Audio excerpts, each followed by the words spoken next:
Hey God, I can't even lie. I can't even lie. See, the truth is, as the Gen Zs would say it, life has been lifing. Adulthood has been adulting. But the good news, hey, my saving grace is that God has been Godding. Hey! Oh, my name is Deborahthelight, and you're welcome back to my channel. Hey, let's go. So, guys, who missed me? Who missed me? I know that I disappeared, but your girl is back. Woo! Hi guys. Oh my god, I've missed I've missed doing this. I've missed the little community I've built for myself here. I've missed you guys so much. I've missed talking to you, but I'm glad that I am back. That break that I took was a much needed break. In fact, I didn't set out to take a break at first, but it ended up turning out to be a break, and not just any kind of break, but a much needed break, so that I can serve you all better, so that I can do better, so that we can have more intentional content in this channel. So today I want to do a Q&A.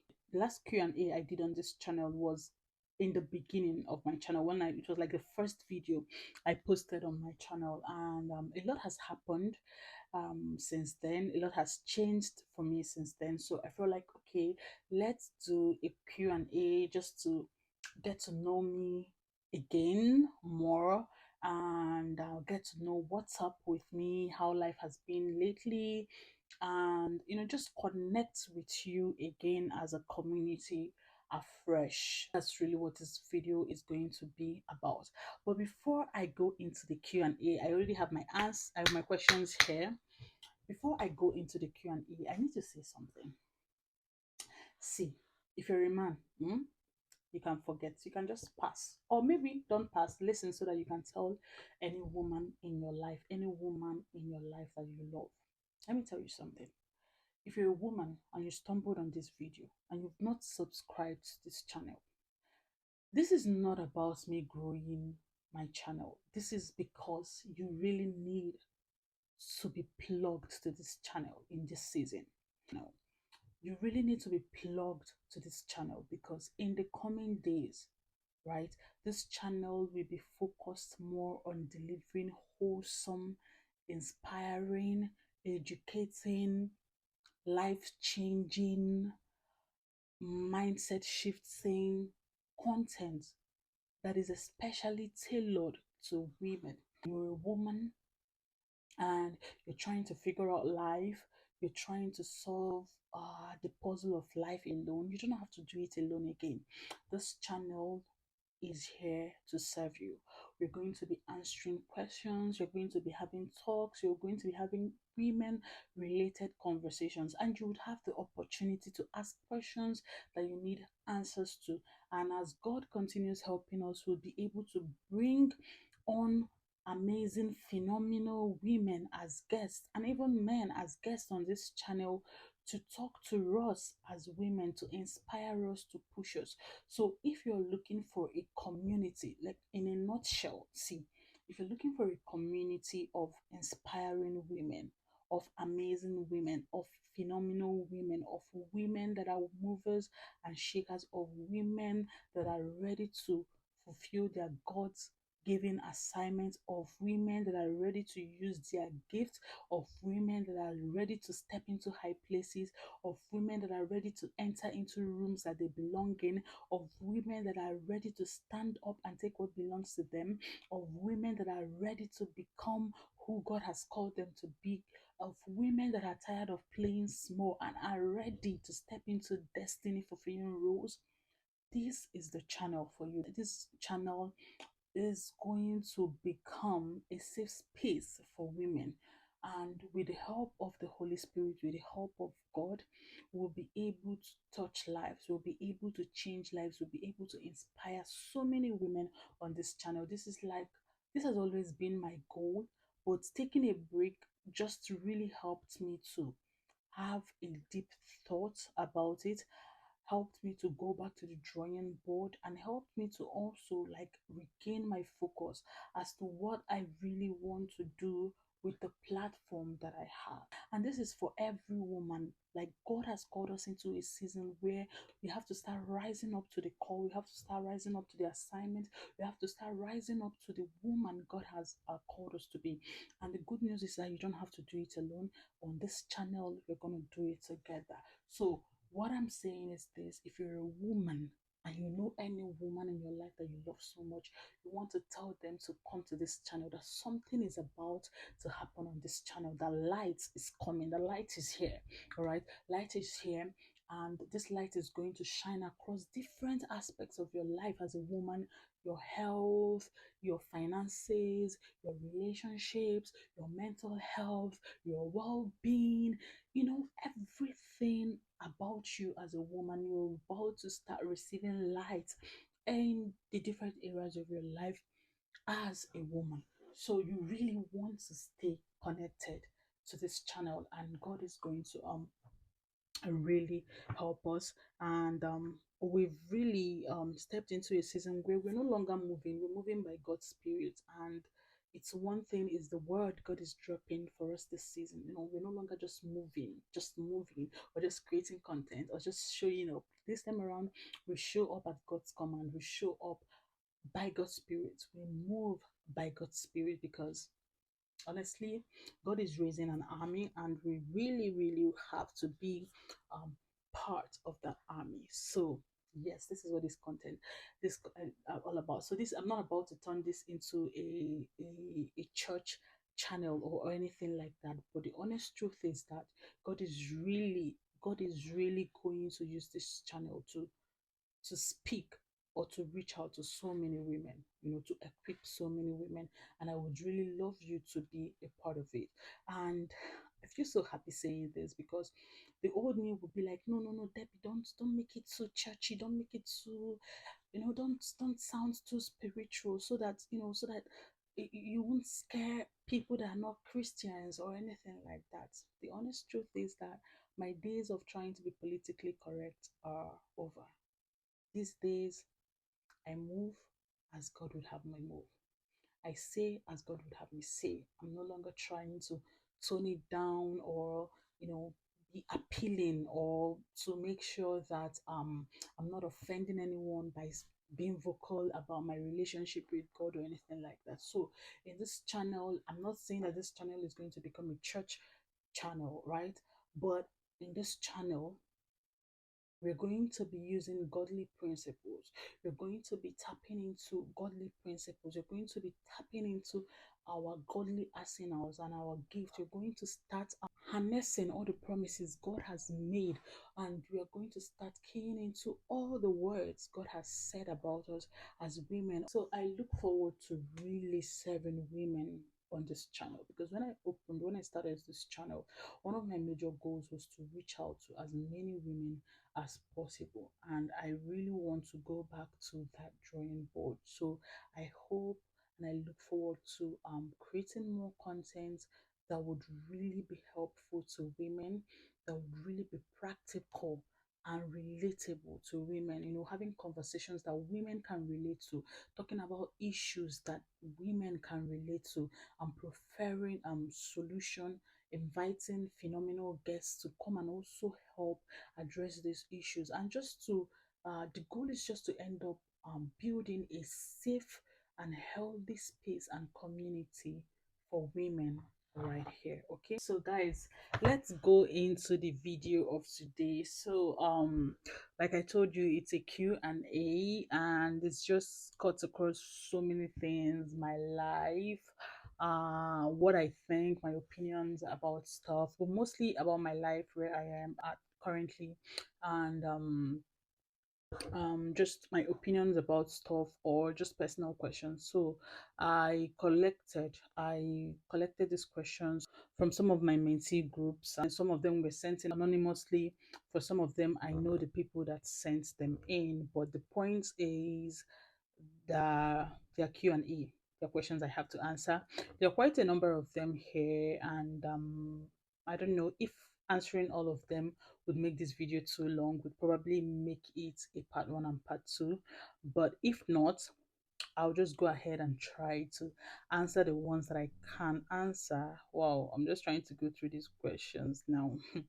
There are some funny questions here. So, well, I'm going to answer the ones I can answer, and then I'll skip the ones I would skip. I will try as much as possible to answer um all the questions that I can answer. That's the point of a Q&A. So the first question here is this, right? And then if you have some questions you feel like you'd want me to answer, and you just have to watch the whole video, and if it's not answered in this video, you can just send them, just drop them in the comment section, or if you feel like it's something really personal, my email is in the description, so you can always reach out to me. Okay. And how are you doing? I forgot to ask people how you're doing. I feel so selfish right now.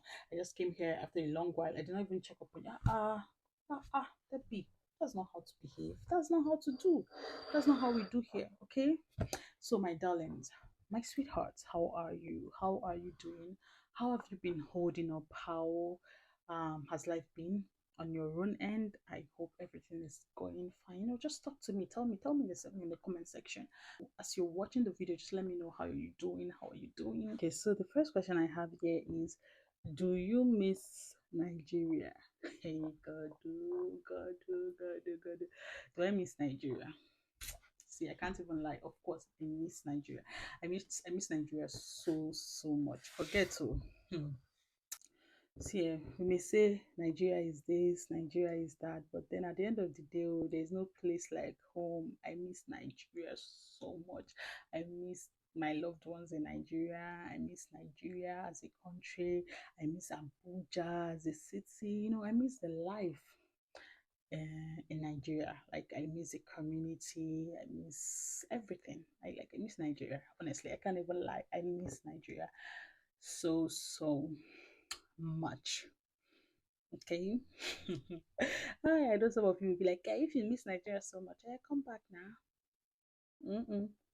The third question is, how do you stay positive and motivated? Honestly, yeah.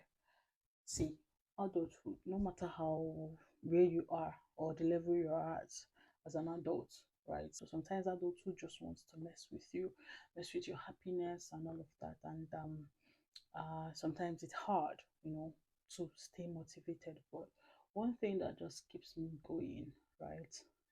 This is not me trying to form spiritual or anything, honestly. At the end of the day, it's just God. Can't lie, it's just God. It's just God.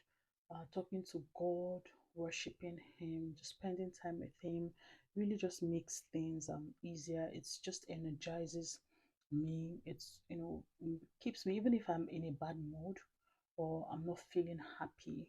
Once I talk to God, once I communicate with God, once I spend time with God and just remember His promises and remember that I'm His favorite child and all of that, it just makes me feel positive all over again. It just restores my peace, restores my happiness, and just keeps me going.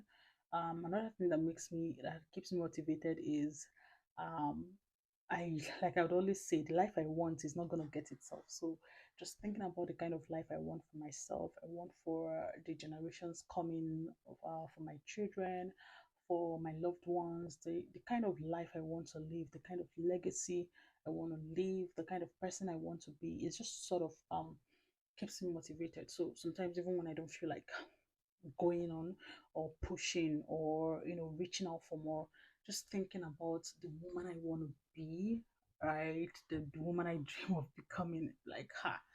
Oh my girl, you get big eye, so you have to be motivated. Oh, you have to be motivated. Nobody's gonna this life you want is not, it's not gonna fall on your laps. All right, you've got to work for it. You have to stay motivated, okay, to get it. So that's that from me.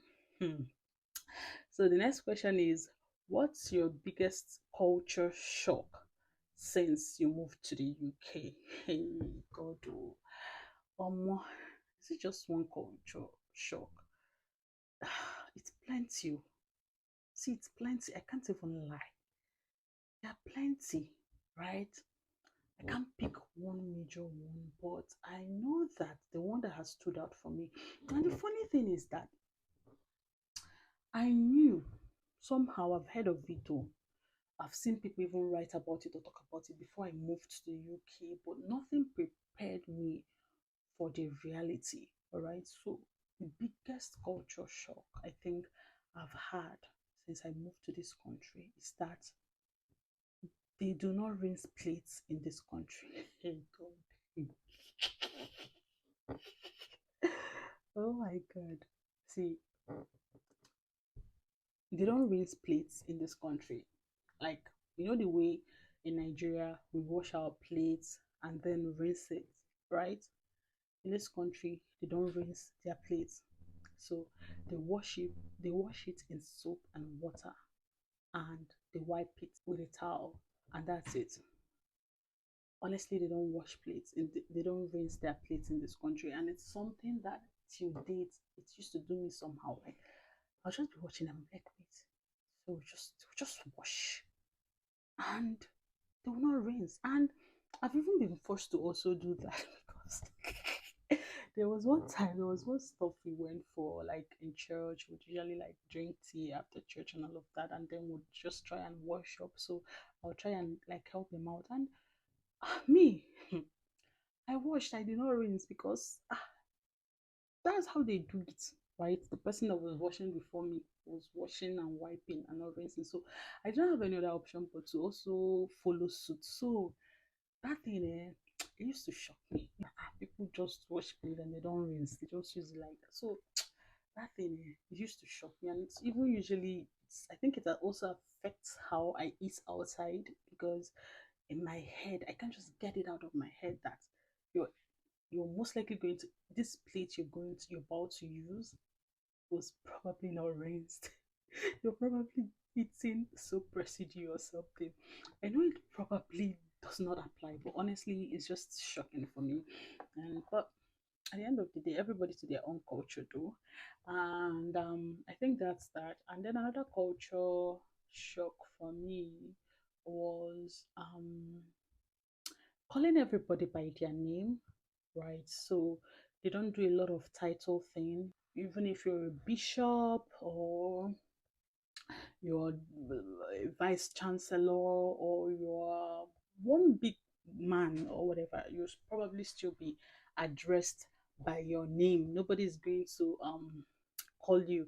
And then I feel like because the church I currently attend, we have a bishop, a wonderful man. He's a bishop, and we just call him by his name. Although the Nigerian in me would not even let me do that, right? I still end up calling him bishop. But that whole reverence and that whole almost human worship thing we do in Nigeria with people, with dignitaries, and you know, these people, they don't do it here. Nobody's doing, oh, bishop, oh, bishop, oh, bishop, oh, bishop. No, nobody. Like, the bishop would come on Sunday and hug you, and everybody's just relating, sitting down, drinking together. So I feel like, that's, um, you must give me sir, ma, lady, night, this, that, mister, all of that, and they don't do it here. And at first, it was like, and then you don't have to greet your elders. You don't have to, you see somebody in the morning, you say, oh, good afternoon, ma, good afternoon, sir, or anything like that. Just like, hello, hi. And for me, coming from where I come from now, which one is, how can you be telling an 80-year-old man hi or a 90-year-old woman hello?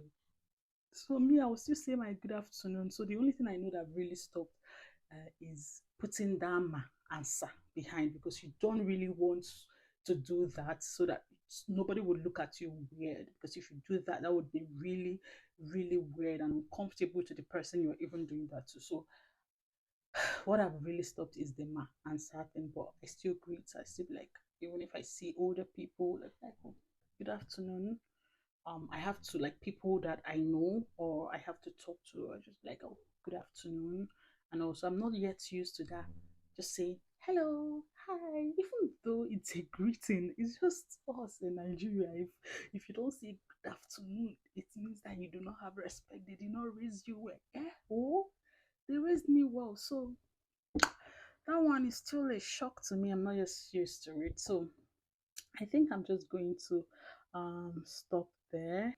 So the next thing is, what do you enjoy most in the UK compared to Nigeria? And for me, I don't know. I don't know if it's because I was never really someone that was so crazy about Japa and all of that. So I don't have that fascination people would usually have about moving to new countries and all of that, honestly. And I really Nigeria was really good to me. I think Nigeria was really good to me. I had like a really good life experience over in Nigeria. So there's really not much, not such a wide gap that I've noticed. This is just for my own personal experience, right? But if you ask me, some things I think I enjoy in the UK much more than much more than I would have or I did in Nigeria is good healthcare and security. Honestly, and it feels so good to live in a place where you're not always watching your back. Because even when I was in Nigeria, I was living in a very safe environment. It was a very one of like a very really safe environment in Abuja. But even at that, you're all right. That Nigerian thing was always there. Even at night when you maybe step out to go buy something, you have to keep watching your back and keep feeling scared as if something is going to. That you just have that consciousness, that fear that, oh, something could go wrong any minute. I think one thing I enjoy here is the security. It's really, really the security. And I remember that when I came in newly, and I think I still do it, right?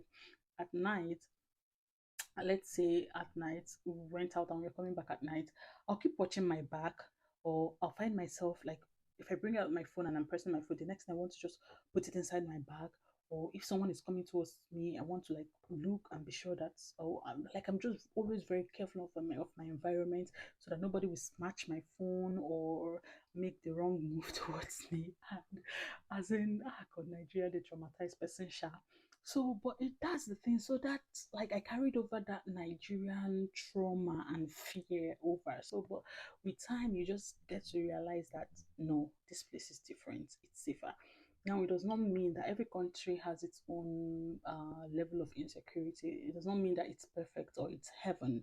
But from coming from Nigeria to this place, and not just this place, the neighborhood where I also live here, it's like really, really, really, really safe. So I've just been really enjoying the security. And the other thing that I love about here so much is the healthcare. The healthcare, the quality is good. The quality is amazing. The first time I went to the hospital here, whoa, the experience was amazing. Like it was smooth, and at the end of the day, it's free. So the healthcare here is awesome. You're going to the hospital, you're going with your full chest, you're relaxed, you know that you're going to get the best treatment and the best care. So I think that security and healthcare is key. Oh, I will not dare forget to mention, Jesus, how did I forget to mention this? Data. You see, data. That's one thing I enjoy so much here. Unlimited data is truly unlimited. Just never worrying about, oh, my data is going to finish, or oh, this video I'm watching is going to run down my data. Just, oh God, I didn't even realize how much. See, in Nigeria, I was complaining. I thought it was bad. I didn't really realize how much buying data in Nigeria was such a huge burden and traumatizing experience for me until I moved to this country. Man, not having to worry about data, not having to see MTN warn you after 2 minutes of recharging, oh, your 2 gig is remaining 1 gig, or your 24 gig is remaining 6 gig, and it's barely a day. Like, honestly, so just enjoying free, like unlimited data. You pay for it once, and for the rest of the month, you just you just keep enjoying it. So I feel like it's something I know that I'm really, really enjoying. That one, it is sweet me baje baje. Like, I don't even turn off my data. When I was in Nigeria, sha, I wasn't turning off my data. It's just a bad habit that I had. And moving here, like there, it has continued though because there's really no need. Why are you turning off data? Oh, the data cannot finish. I like it. That's what I'm enjoying. So, um, the next question is, what was the effect of Japa on your family and friends? On you, your family and friends. See, this question, it deserves a YouTube video on its own. It deserves it.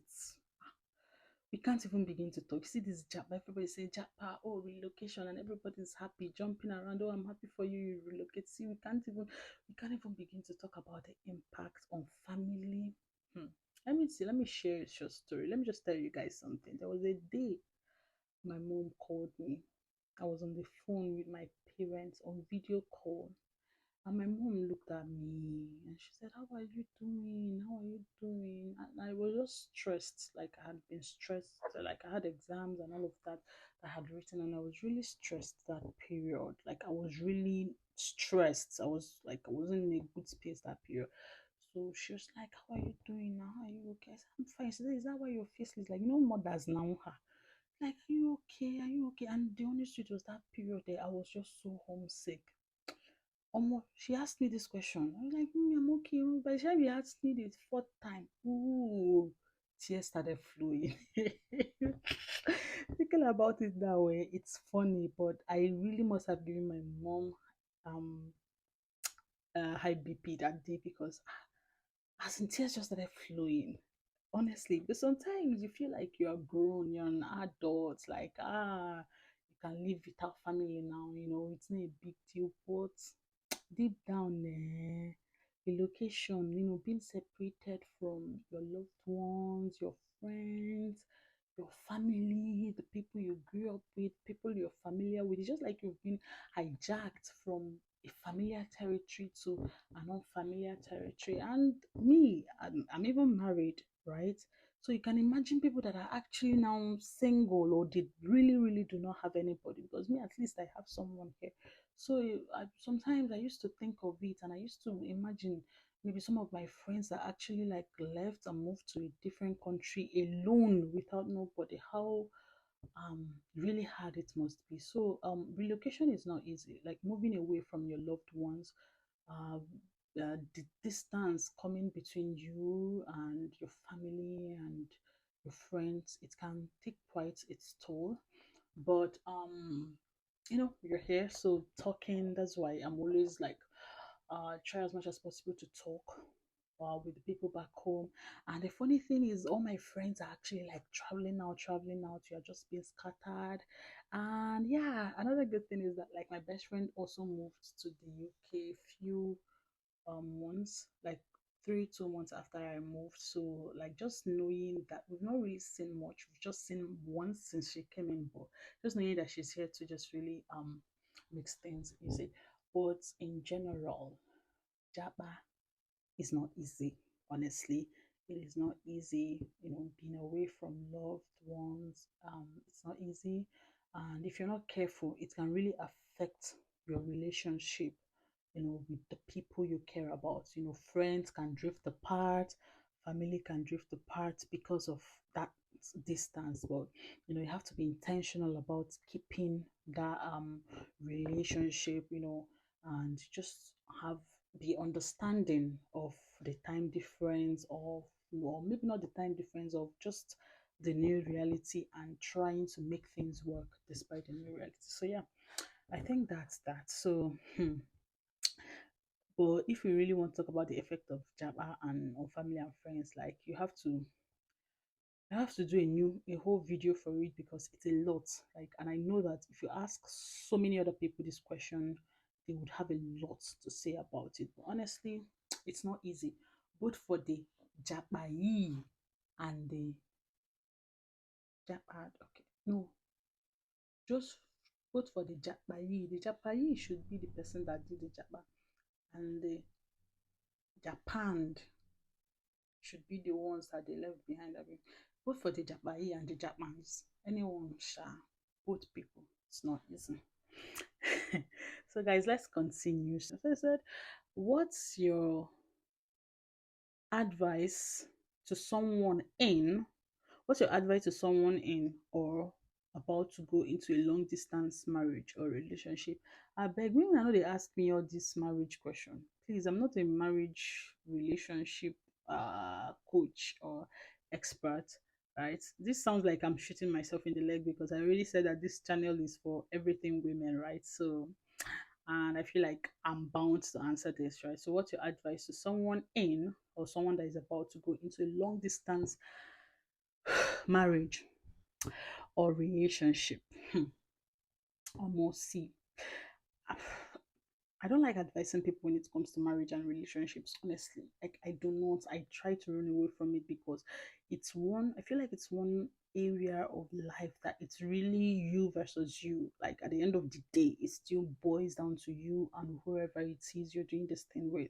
Like, people's advice usually does little to no, helps you in little to no way, honestly, because it's just really about you and your own person. But if I'm to just give a general advice or just say my own 2 cents, let me not even call it advice, please. Let me put that disclaimer there. Or just say my own 2 cents about this. I feel like you will really want to define so you said relationship or marriage. So if it's a relationship, you really want to define it. You really want to be clear cut on what you're doing. You do not want anybody to string you along for nothing. You don't just want to do the let's see how it goes flow with a long distance marriage and relationship, because we don't even need anybody to tell you that it's a lot, right? It requires a lot of commitment, a lot of patience, a lot of dedication, and it can be quite a roller coaster when it comes to the emotions. So you don't want to go through all of that for someone you're not sure of or for something you're not sure of. So before you even commit, you want to make sure that you are clear, as in, I mean, crystal clear about what you're doing. Like, there is a clear cut goal. And then another thing is this, right? Another thing is this. I don't want to talk about the intricacies of your relationship because I feel like it's you. I'm not about to tell you what to do inside of the relationship. I'm just going to speak on the distance relationship concerned, right? So another thing you want to do is to um have a plan, right? Have a plan. So if someone is saying, "Oh, I want to marry you," then you'll be in Nigeria. You have to have a plan and know what exactly. Agree on what it's gonna be, right? If you are comfortable, if you're going to be comfortable with living in Nigeria while your spouse is living in a different country, and you people agree on that, and you say you are fine with it, okay, it's up to you. But if you know you're not going to be fine with living like, oh, the situation is going to be that, oh, you're going to be in Nigeria and your spouse will be in a different country. If you're not comfortable with that, you really want to have that conversation, make plans ahead of time, have it clear cut, right? Back to clear cut, right? Oh, this is our plan. After getting married, we will apply for your visa. This is how long it takes. This is the protocol. You want to be in the know. You don't want to be clueless. You don't want someone to just tell you, oh, let's just get married and all of that. And then after you get married, that's when they start telling you stories about, oh, we cannot move, or I cannot, my point is, you really just want to be sure about what you're going into. You really want to know where your plan is, what it's heading somewhere, that you people have an agreement on how you're going to navigate the whole situation. And another thing, which I feel like it covers every other thing that I would have talked about, because this is like talking about this in detail will take up all the time on this video. But another thing I feel like you want to do is to see that trust is very important, right? You don't want to do something or live your life in a way that will plant doubt in the heart of your partner, right? Vice versa. You really want to establish trust. You want to eliminate anything that will give off any um weird vibes, right? You want to eliminate it, right? There are some things that ordinarily, if you were together, you could freely do, but being in that distance relationship, you want to cut out, you want to curtail some things, anything that will bring up doubts or bring up issues, or like that lack of trust, because trust is very key. If there is no trust in a long distance relationship, I don't know what people are doing, so that trust is very important, right? And you have to decide. You say, oh, we're going to be faithful to each other. You have to really stay committed, right? So, and of course, communication is very, very important. So, but like I told you people, see, I'm not here to give anybody any advice. See, I've said my own 2 cents. I beg. So maybe if it's something that you people really want me to deliberate on, you really want me to talk about, then we can do a whole video for it. But for the sake of this video, I don't want it to be too long, so we have to move.